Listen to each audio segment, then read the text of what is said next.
My high C38, Leo Kois and KTK. Lucas on the flight, causing turbulence, causing waves on our way to the Confluence. New voice for the fans, from the pitch to the stands. My high locals than the South Bank lads. Leo Kois and a homie crashed. Hold up, what's this? A raft on the water to the Confluence. Yeah. It's chance, I'm bound up, rounds, I love that. Head to the wars, if it's this, you're off the C38, this time is now. Locals on the jump to hold it down. Like the stream and do 5 stars. The mile high Hotspur and crash the car.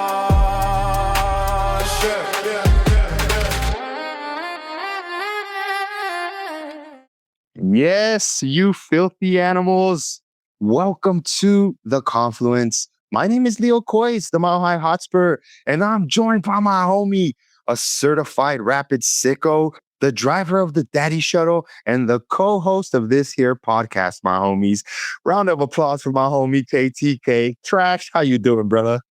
Good, man. I'm good. I said today I didn't actually have, actually I did have training. I coached my son's U6 today for the first time in a while because I volunteer for his team, and I'm usually stuck with working on with my girls. A lot of times the schedules don't always overlap properly, and so today I had a nice day with the little ones, which is always fun. So I spent again another day out at the fields and enjoying just being around the other coaches and the kids. So it was a good day, pretty quiet for me at the office, which was nice. So just, getting kids to bed and I'm getting messages from Leo saying, you know what, we should hop on and stream today. Cause I don't know, did we have something like happen this weekend that was exciting? I don't know. It was a pretty uneventful weekend, I'm pretty sure. I did run into you at the stadium, bro, and I just, I think we're gonna talk about something that unfolded here at the deck, my homie. But before we get into that, Crash, I just want to pay homage to the C38, the Mile High Locos, the Culeros, everybody that packed that stadium this weekend, my homies. Big yourself up, and if you're listening to this podcast right now, double big yourself up, my homie. Trash. Let's not even tiptoe around it. Let's not ease our way into it. Let's bust that door open, my homie. The Rapids dropped 6 in a statement win versus Houston. How does that sound, bro? Tell me when you hear that, bro. We dropped 6 on them. How does that feel, bro?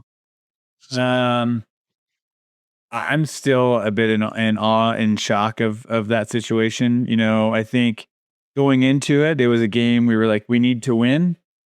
And I think we were all skeptical on, what team might show up. We know we're capable. Houston has moments. We were short on a lot of players because of red card from Toronto. I was like, how is this team going to look? Got some new players, literally brand new that we could work with. How are they going to fit? There were so many questions going into this. I was a little nervy, right? This could be a trap game. And boy, was I wrong. Yeah, man, it was. I'm still riding high on that. It's one of the best games that I have been to, just from a feeling, just the atmosphere, the excitement, the faces, the energy of the players, like all of it. It was the best feeling that I've had at Dick's Goods Sporting Goods Park in a very, very long time. So for me, it was one of those moments that I'll remember. I got to my son went with me to the game, so he's 5 and doesn't always make the end of the games. He gets tired, it gets late for him. And I asked him, I go, dude, do you wanna stay till the end? He's like, I want to stay till the end. We're not gonna leave. We're staying till the end. And I am so happy I listened to him. And even though I wanted to say the end, I wanted to make sure a little dude, wasn't struggling, and he made it work. And I'm glad we stayed to the last minute, because if you missed it, if you went home early, you missed so many fireworks. And I'm just, again, it was such an amazing day. It was, bro. It was. Crash, let me retrace my steps a little bit, bro. I'm gonna take a couple of minutes real quick. I want to give a huge thank you to Eddie. Eddie's the season ticket rep that we have. Actually, we both share the same rep. Crash and I do. And if you guys were at the stadium, you might have seen the homie was on the big screen. I was presented as the season ticket member of the match, and it was a surreal moment because I've been on the pitch before when they let the fans go on, but like this was a special occasion, Crash, and I felt special about it, bro.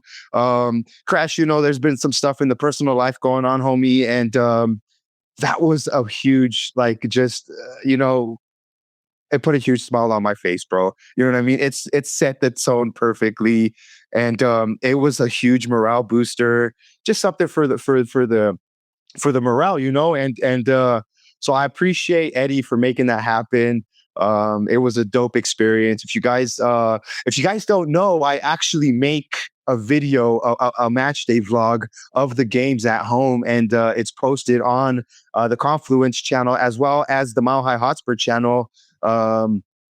If you guys you guys can check that out. All that is in there. But yeah, I just wanted to say thank you to Eddie for making that happen. It was fucking massive. It was such a dope experience, bro. But yeah, that set the tone, Crash. Literally, like I was cheesing the whole time from like start to begin to end. And let's talk about the game, bro. Let's talk about, you mentioned at first we were going to have to do somewhat of a makeshift team, somewhat of a makeshift formation, even at that, Crash. I know some official stuff out there says like a 3-4-3.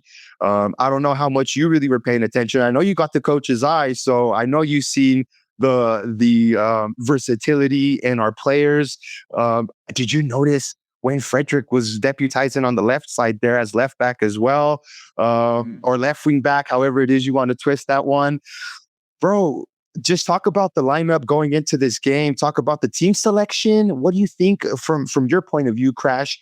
Matt Wells, was he risky in doing it? Do you think he did a good job? I mean, from the coach's perspective, bro, how did we attack this game? We were completely light on fullbacks. Obviously, the only actual fullbacks we had were Keegan Rosenberry and Kosi Thompson. The other two left backs are on red cards. So that in itself, I was like, how are we going to get through this needle? How are we threading how are we putting the thread through this eye of the needle? And he did. We got Kosi Thompson on his debut after being with the team for maybe a week, which was pretty amazing. We've got Wayne Frederick as the other left wing back, which I was like, okay. I didn't realize, and chatting with the guys, they were saying, I guess he had played fullback in college and in his club days, so it was familiar to him. Which he's such a young kid. That was not too long ago where he was playing that position. So right. It's not like it was, he was playing it when he was, 9. He was playing it, a couple years ago when he was 14. 4 years ago. 16, right? So anyway, so you're looking at that and I'm like, okay, this is going to be interesting. And I think the real question from a coach's perspective is, changing the lineup completely from what we would expect, not really understanding kind of how they're going to play. I mean, granted, they had a week to prepare, which is great, which, shows me that they knew they had a plan. They knew how they could play their players best. The question was, how long were they going to be able to make it work? And functionally, when you saw it, I was actually really surprised because, Kosi and Wayne were really getting down into the, really getting forward, and playing, really with those true wingbacks, and Hamzat really was shifting back to be that third defender. So really Hamzat was the third center back the majority of the time. It wasn't Kosi Thompson, which is what it kind of looked like on the paper.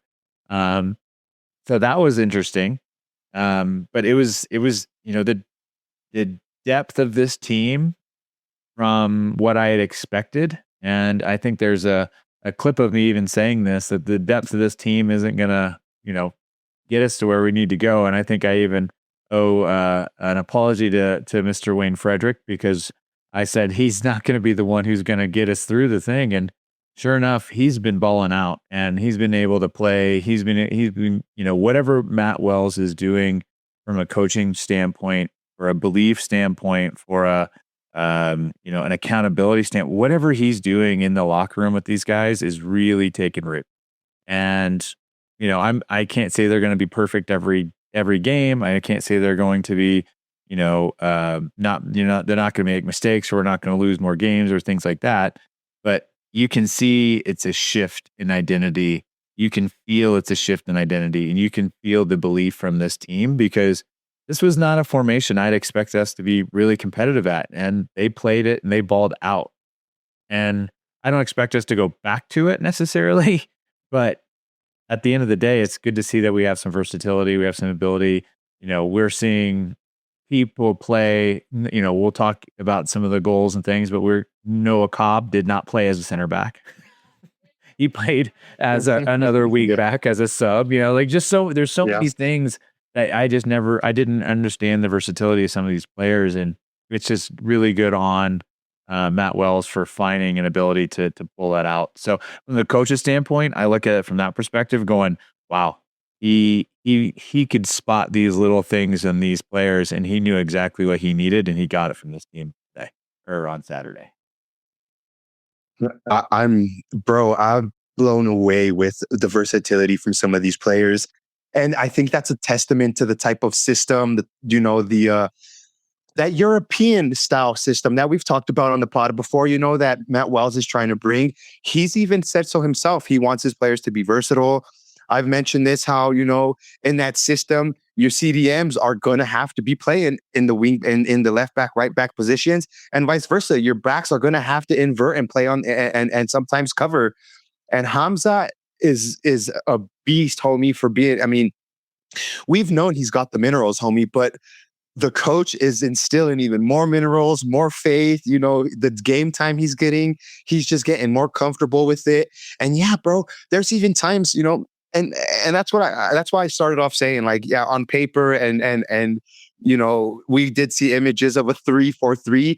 We were all over the place on the night crash. I seen that sometimes it was a back five, and when Frederick was really wide, and then you had Kosi Thompson playing really on the right side. And you're right, and Hamza even dropping into making a back three at point at times. You know what I mean? Yeah.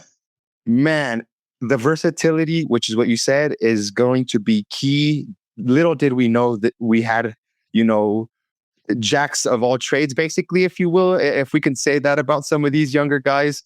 I know we seen Wayne Frederick there on the left side, and Greg, the homie Greg, fellow listener, he said, man, I don't know how I feel about seeing him there, because let's be real, Wayne Frederick, he's got a tackle in him. He can be pretty rash if he wants to, homie. Now, it's good to see that he's taking his game time and being disciplined. Another player that came into the lineup, Crash, is one that I've been banging the drum for, saying I want to see some more. Got his opportunity. Josh Atencio coming on, scoring a goal as well, playing his part in being a pivotal player for us on the night. Who else, man? We could say Kosi Thompson, a debut brace. Come on now, go on, my homie. And what about Hoffa doing Hoffa things up top? The only one, I guess, and this is not even like a go at him. This is just when everybody else was so good on the day, we lacked a little bit of Darren Yappy. And that's not a bad thing, you know what I'm saying? Because it was a good, solid team performance. It would have just been like that double extra, double stamp if we could have got a Yappy goal, some Yappy hour in there as well. So I guess that's just me being selfish, saying I wanted 7 or 8 goals on the night, you know what I mean, instead of the 6. He almost did. He had that one really good shot on target that he struck the hell out of that ball. And I'm sure, the keeper at Houston, boy, Bond is probably still feeling that, that strike, because it was a tough strike at the front when he was. I think they were going towards the north boundary, and So even though he was lowest kind of rated, I guess you could say, he still had a great game. I mean, he was in dangerous places. Absolutely. Like, he was really bouncing around with Hoffa in different positions, and he's the one who actually still tagged that first Kosi goal. Because he was making that run in the middle, which was making the keeper, worried. and he just barely missed that cross coming through, and it left it for Kosi just to just demolish it on the other side. So, you can't take away credit from Yappy just because his rating might be low. What he was doing helped create a lot of different options out there on the game, just through him being in dangerous places. Yeah. No, and absolutely, homie. And look, if that's the type of if we could set the bar at that, then man, how dangerous are we going to be as a team? You know what I mean? Yeah. Just yeah, on the night, I mean, everything just panned out to be perfect. And like I said, if we were going to sit here and nitpick, then yeah, we could have gotten board scores all across the board. But I want to pose a question to the listener or viewer, or whoever is tuning in. Are you starting to believe in this team?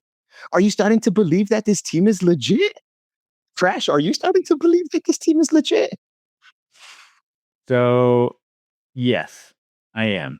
And I'm saying not that this team is going to go win a trophy tomorrow. But that's not out of question. It's how does this team keep continuing to develop? But the reason why I start saying, do I believe in this team? Is this team starting to be legit? And I'm saying yes, because we're seeing it firsthand. We've been seeing it for the past few games. We've been seeing this shift and change in what it has been. And we, as fans, we're seeing that week in and week out, and it gets dismissed because we're the Rapids. But every MLS pundit or content creator or whomever who's covering the Rapids, they are now being forced to talk about the Rapids because they're making it known, right? I was listening to Soccer Wise with Tom Bogert and Glass this morning or this afternoon, and we were the top of the show. And basically it is like, if you're not watching the Rapids, you should be. And it's not necessarily because we're this crazy team that's going to just dominate everyone, which we're getting close to it. But we are a fun and exciting team to watch. We make these games interesting. We are not a snooze fest of a game. It's going to be wild one way or the other. So get in the roller coaster, come on the ride, put your hands up, because it's going to be one hell of a night, one way or the other. And that's what it's turning out to be. From the supporters side of it, I hope that we're always on the top of that and coming out with 3 points at the end of the day. But man, I can't knock any of these games that I've watched in the past 7 days or 7 match weeks, because it's been, I would say maybe strike the first one was against Seattle as a mulligan, but the rest of them have been pretty amazing. Mm-hmm. Mm-hmm. Well, it's funny you say that, bro, because the first game, I really feel like we shat the bed on that one, right? Like that was really where we had our worst showing. And even these the other two games that we've had that we lost, we'll take it back to the most recent one being against Toronto. We were up 2-0, and we're just going to throw a bunch of variables that went on in that game, right? When shit like that happens, it's bound to go either way, homie, whether you're winning 2-0 or not, bro. Like we've seen there was reasons why, we can say it went that way. And it makes you almost feel that, like, instead of the first game being the mulligan, it's almost as if these losses that we picked up after that were more flukes, because we probably could have gotten away with the win. You know what I mean? If that makes sense. Like, I feel like we could have walked away more with the two last games that we've lost. We've just, for some reason, we've fell short. And I say that because I'm confident in the fact that when we've won, we've blown teams out of the water. And officially, Matt Wells is our the coach with the most goals throughout the first 7 games or something like that. I think we have 19 goals in 7 games, which is a club record pace. So that's another reason why I made. I'll say, which is also 19 goals. We're currently tied for first place in the league with Vancouver as the most goals as of the current moment. So, I mean, you go. That's not a bad way to start. You should be in any conversation if you're scoring that many goals. Yeah. You know what? Through something that when I was watching back I had to watch the majority of the game back because I was just on cloud nine with all the goals at the stadium, bro, that it was so hard to just focus on the match. So when I was watching it back, Crash, you know how many spells that we had with the ball where we were completing almost 20 passes in a row? Yeah. It's unbelievable, bro. Not just the fact that we're having the possession like that, but um we are we're holding the ball with possession, meaningful possession, not just dicking around with the ball, right? We our first goal was almost created off of like 20 I think it was 15 passes I counted. The one where Sealy throws that cross all the way across for our first goal and Kosi Thompson. I counted 15, 16 passes in the buildup of that play, Crash. That is teamwork, homie. And that wasn't the only time that we did spells like that, my homie. So even on the night where we had 51% possession to 49, it feels like we did much more with the ball and our opportunities. In fact, I was looking at the momentum meter from SofaScore, and it kind of had us even. And I don't know how that's possible, bro. Because, like I said, it was just so one lopsided. But I'm gonna also pose this question to you, Crash. I know we've bigged our team up, and obviously the stats are there, the goals are there. How much of it was the opponent on the night, Crash? How much was it, Houston of we were favored to beat them. Don't get me wrong, which is good that we took care of business. But how much of the result would you say also does any of it play into Houston's hands, or did they just fucking get outplayed, bro? Both. I mean, at the end of the day, Houston's struggling, defensively, right? And so that's a known issue for them. And, they've given up a lot of goals. They've played a lot of their matches at home. And so you can kind of look at it and like, okay, yeah, it's been a bit of a struggle for them. And so they're a team that we should beat. But you look at where they are on the table, they weren't far from us. So it's one of those things. It's like it differentiates us because I'm going into it going, we're actually a relatively evenly matched team. When you look at it, but when I walk out of this game, go, maybe I was wrong a bit because maybe I think we're still maybe limiting where we could be as a team just from our own perspective. Just maybe out of concern we're going to be too high on our team or something like that. But yeah, I think they're a team that we should have beat. I think there's a key of that. They are a bit that bad maybe, but I don't think they're a terrible team. They have some really solid attacking wingers. I mean, Matty Bogusz is a rapid killer in the past. When he was with LAFC, he dropped 3 goals on us, I think, when we were away. He's been known to be a challenge for us to play against no matter, what team he's on. And Lucas Harrington just kept him in his pocket all night long. He just owned every ounce of him, and it was so much fun to watch. So I think that's the key of it is they have some really strong attacking players. They have some really strong players on their team, but they just didn't stand up to the system and the ability of this team to play their and keep their identity, which was really cool. Yeah. Yeah, I know Houston has Guilherme, who's been on fire for them, both scoring and assisting, and he was actually on the score sheet with a goal and an assist. And if I'm looking here on SofaScore, he was the highest rated player on the pitch that day, was a Houston Dynamo player. And also, Houston had more shots than us, but the Rapids were just that much more clinical with our opportunities.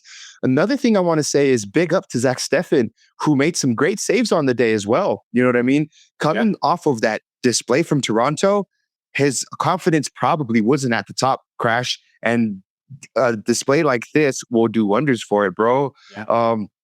23 tackles by the Rapids. 5 of those were by debutant Kosi Thompson.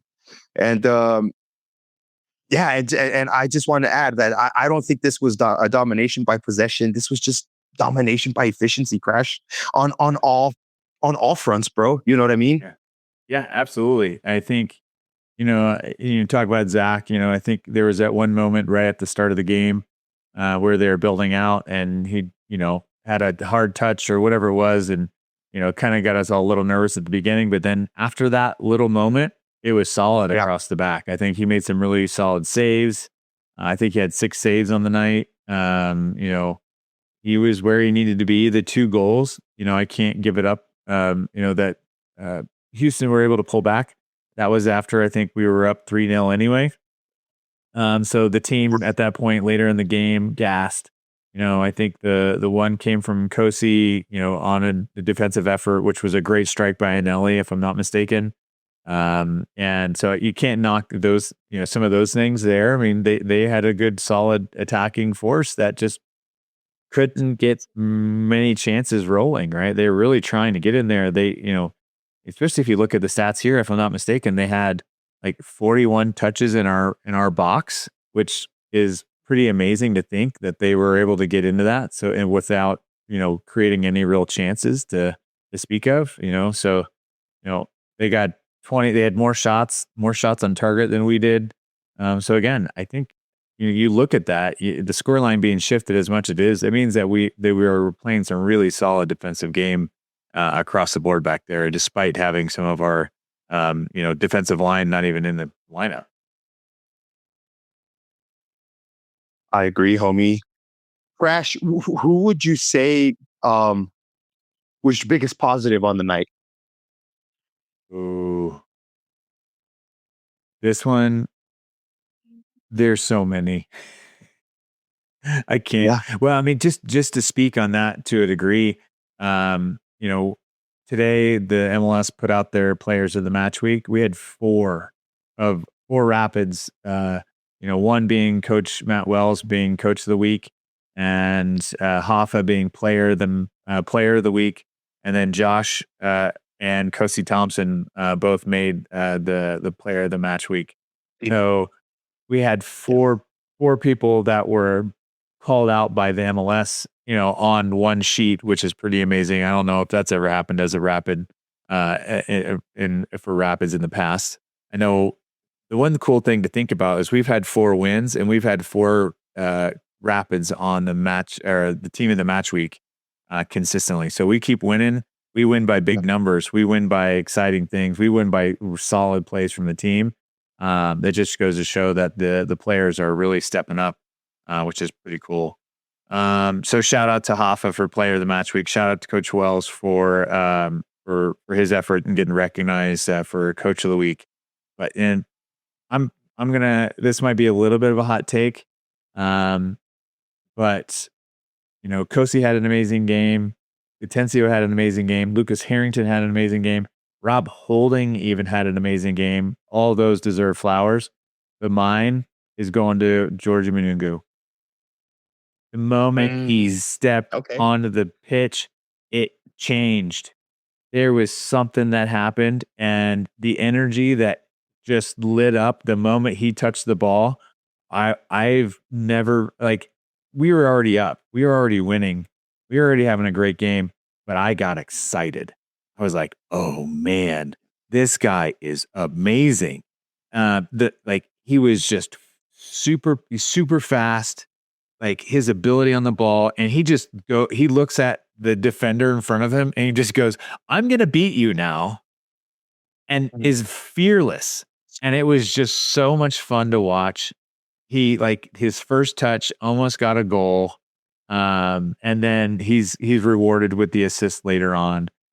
So for me, the most exciting thing of the match was seeing him get 20 minutes after landing, which is amazing. Flew from Africa after travel problems to get here. Flew from Africa, landed on Thursday night, got after a 22-hour flight to Denver, got here, slept, trained all day Friday, got ready for the match, and played 20 minutes and got an assist. This dude This dude is not done. Yeah. He's like, this is which is me. This is what you're gonna get. And he seems like the nicest, the most humble human that I've ever seen. He just is a guy that's, I want to put it out on the pitch. I want to play my hardest. He just has this massive internal drive that is just so inspiring to see. So I'm so excited to see more of him. I hope he gets some minutes tomorrow at the Open Cup, and then really get a debut with Inter Miami in the weekend, because he's just so exciting. So that's my shout out for this week. Wake up, man. I'll take that, homie. I'm actually gonna shout out Dante Sealy, because Dante Sealy has been one of these players that can easily get the kind of like I did with Yappy, right? Not necessarily harping on him, but just saying, in a day when everything was so perfect, we missed out on a bit of Yappy. It's kind of been the same thing with Sealy, like in this season where we've just been creating a lot. Sealy's been doing a lot of the hard work, putting in the assist to the assist, putting in great crosses. He's taking set pieces.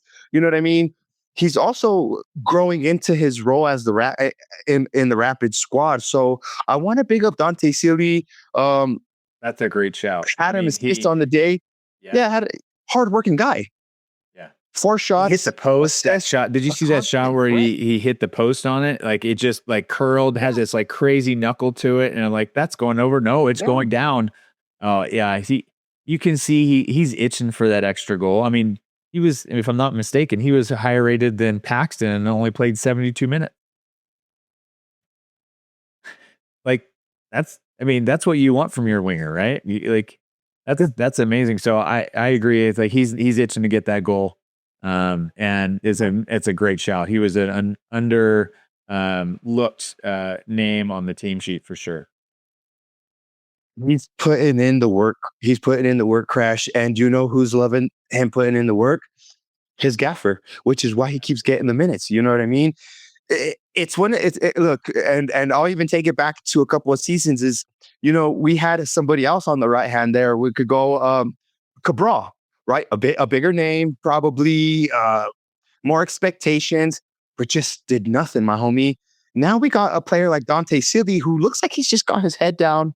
He's focused, doesn't need to worry about it, and he's contributing, my homie, on that side of the pitch where we've just been needing him to, on the left and right, I guess, because they've been kind of going back and forth there on the left and right. So that's good. The versatility. Trash. What about a negative? Something that maybe still we need to work on, maybe something that you pick up, you know what I mean, from the coach's perspective. Maybe we could have closed the game out a bit more. What you thinking about a negative point from the negative stance, my homie? Yeah, it is hard to find a bit of some, negatives, but Matt has touched on it a little bit where, we do get up, with a lead, and you do see the kind of like the cruise control kind of come on. And so, we can obviously show that we can dominate games, in this capacity. So I want to see them go full gas on these games. We get up 2-3-0 or something, like, keep going, right? Like, show them where we're at. Like, don't like demoralize these teams to not want to play anymore. And I think we got to that point, which, big up to Houston. They stayed fighting in it. They, scrapped back a couple goals. But we didn't, once we kind of got out of that slump, and I think it really came out of the half, coach was probably in the locker going, why are we slowing down? Why are we easing up? And I think you can probably see, that's probably where you see some of the possession from Houston, and kind of the spell there was kind of going into halftime, I would imagine. But yeah, it's just, into that situation, that's the only thing I can really look at. I mean, we could probably be a little bit tighter defensively, but I think when we're pushing down the field, playing out of the back, we have to be accurate, and we have to be precise. So those little mishaps, maybe like at the very beginning of the game that we mentioned, we have to settle in right away and be able to play. But that's it, man. There's not a whole lot of negative I can say at the current moment. Yeah. Yeah, no, it's really, I mean, to nitpick, like, like I tend to try and come up with a negative. The only glaring obvious Crash is we gave up a lot of shots.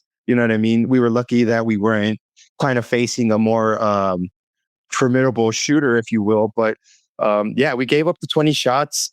And you're right, my homie. We just kind of seem to yeah, we take the foot off the gas a little bit, maybe. Conceding two goals there, maybe lose a little bit of focus. And it feels like the game could have gotten a bit more chaotic instead of that much more controlled. It just felt like we were kind of teetering there. And you said it, bro. On either side of the half, going into halftime, the momentum kind of looked like it was heading for Houston. So we could definitely probably try to less chaos and more controlled, I guess, is where I'm getting with that. But when you score 6, does conceding 2 still matter? Yeah, I mean, I think at the end of the day, you take out the last 2 goals. I mean, we are still winning 4-2, right? They got that last one really at the death at the in stoppage time, and then we come straight back and score 2, right? So we're like, no. And I think that's where I love the mentality of this team is, you look at both of their goals. We scored within minutes of those goals. So we take it personal when you score on us. We like, no, it either wakes us up and going, oh, we need to get back into it and get that goal back, or it's like they're just angry and they're like, no, we're gonna make you pay for that goal. So I'm hoping that mentality at least stays, because I love seeing, on the other sides of these goals, something happening. I think you look back at, say, Toronto, it's not too far different from that, outside of the fact that we were just down a man. And so it was tough to make that happen. So yeah, I'm excited with that aspect of it, is that we're not willing to just let people walk over us, which is pretty cool. We're showing some backbone, homie. Crash, do you feel comfortable with me saying that the big picture takeaways of this performance and up so far is, our attack seems to be real, right? 19 goals in 7 games. That's some elite output, my homie. And then, our home form, that could be our foundation, my homie. We're still beating at home. If we could use that to run on, getting confidence, more results under our belt, that's good for us, my homie. And also, it's becoming more evident. The identity under Matt Wells, we're going to be playing direct, we're going to be playing fast, and we're going to be playing aggressive. And I'm also comfortable saying that this isn't a slow, boring Rapids team anymore, Crash.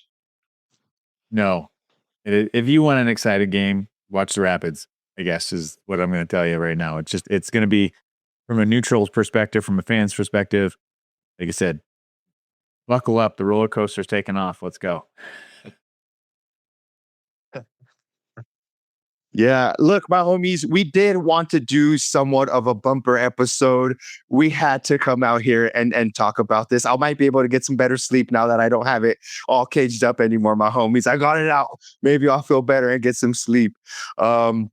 No, Crash, like I said, I mean, we just wanted to come out here and talk about the game. Was there anything really that maybe you wanted to add? Did we miss anything that you wanted to maybe talk about the game or anything like that?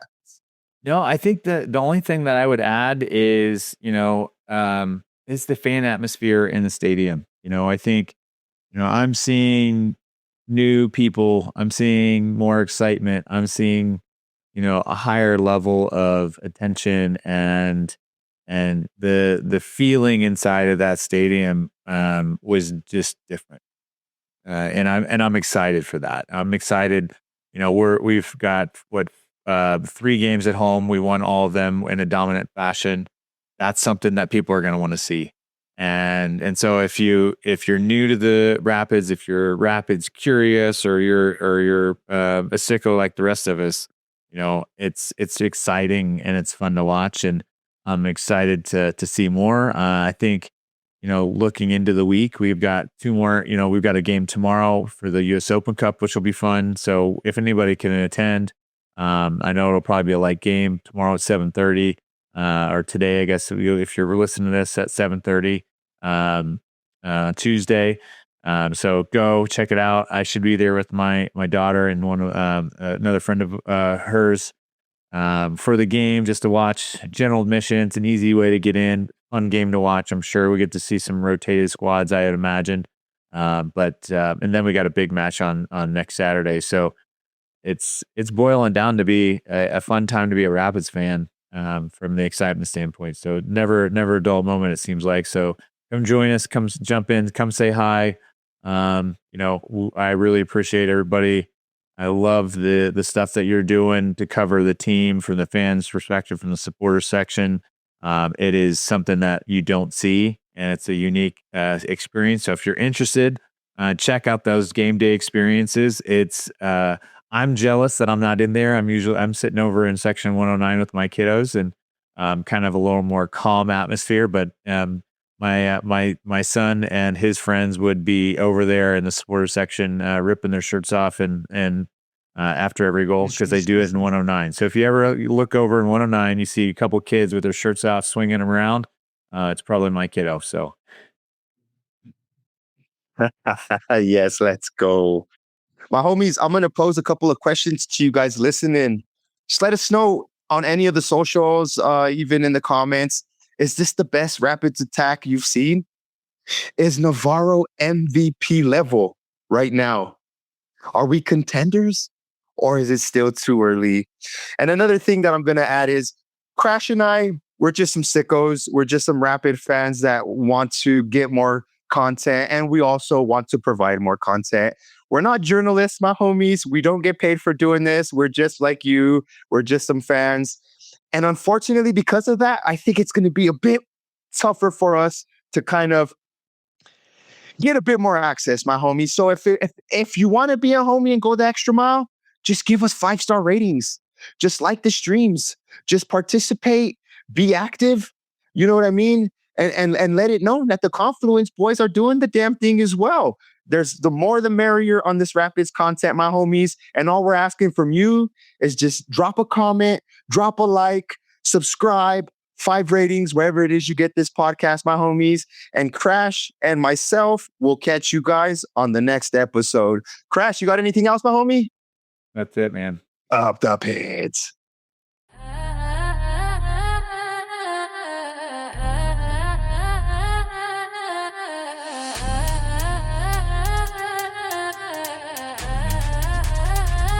Yeah. My heart, C38, Lil Kois and KTK. Locals on the fly, causing turbulence. Causing waves on our way to the confluence. New voice for the fans, from the pitch to the stands. My heart, locals in the South Bank lads. Leo, Kois and the whole me crash. Hold up, what's this? A raft on the water to the confluence. Yeah, it's trance. I'm blind to rhymes and laughter. Head to the waters if it's piss you're after. C38, the time is now. Locals on the drums to hold it down. Like the stream and 2 5 stars. The mile high hot spur crash the car. My high C38, Lil Kois and KTK. Locals on the fly causing turbulence, causing waves on our way to the confluence. New voice for the fans, from the pitch to the stands. My high locals in the South Bank lads. Leo Kois and the whole knee crash. Hold up, what's this? A raft on the water to the confluence. Yeah, it's chance, I'm bound to rounds, I love the head to the wars. If it's piss, you're off the C38, this time is now. Locals on the drum to hold it down. Like the stream and do 5 stars. The mile high hot spur and crash the car. Shit.